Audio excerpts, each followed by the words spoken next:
Hello everyone. Today I'd like to share a demo on making a Yoshi jammer. I believe this is the 5th in the series.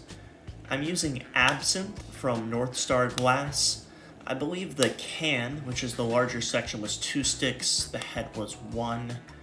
The eyes on these are very similar to what I'm using for my smaller figurines, just bigger. I'm using the marble mold to get that shape. Same with these cheeks here. Instead of drawing the cheeks on, these are so big that I start by making a marble. Also helps me get them the same size. Here I'm getting the mouthpiece blow tube attached. This is what I'm going to work off of while I attach the eyes and cheeks. Try to make this section pretty thick, otherwise what will happen is the heat from welding the eyes in and the cheeks will end up distorting it. It's important when you're adding these attachments that you focus probably 90% of the heat into the solid attachment, maybe 10% into the hollow section just so that it receives it. Using a 7mm bridge just to accommodate the larger size versus the smaller figurines where I'm using the 5mm. Here you can see the first cheek's been welded on. I don't fully melt these on until I get both cheeks welded to it. This allows me to change the direction, so if one needs to go higher or lower or forward or back to get them to be symmetrical. That's one of the benefits of using this marble shape. Allows me to get them really close to each other. Here I'm just checking to see if they're lined up in all directions as best as they can be. Ideally, these are melted in more, but trying to do that on a hollow section is pretty difficult. If you saw there, I added a solid piece to where the mouth is, doing kind of a solid color blowout there, just focusing all the heat with my mini torch on that white section and puffing that out. Now I'm going to be switching to the back side of the head. I do this because it allows me to get a better shape on the nose. I wait to do that until after I get the eyes and cheeks on because then I don't have to worry about those getting distorted. So a lot of times what will happen is if I make the shape beforehand, then I weld these on, I lose that shape in the process. So here you can see I was able to get that nice upward angle I've been trying to get. I keep the bridge on the top of the head because I'm still going to be using that later. Now I'm going to be switching back to the other side again. And then next I'll be adding the scales to the back of the head.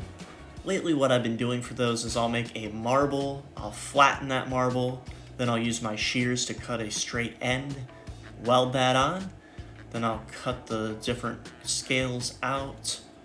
Really have to hit those with the mini torch to make sure they don't crack, because that's a pretty high stress area. Here you can see I've popped open that mouth and turned it into a neck. This is what's going to connect to the can. Here's the can. I didn't capture a lot of this. I mean, basically it's just a cylinder with a rounded top. You can see I've already got my bridge in place.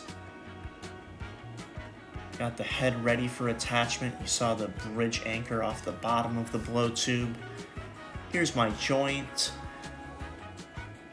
Now I've got the head welded onto the can. That's where you can see having those bridges already in place helps because it saves me a lot of time.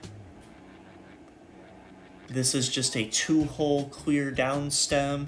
I think this was a 9.5mm blow tube. This was not a great weld.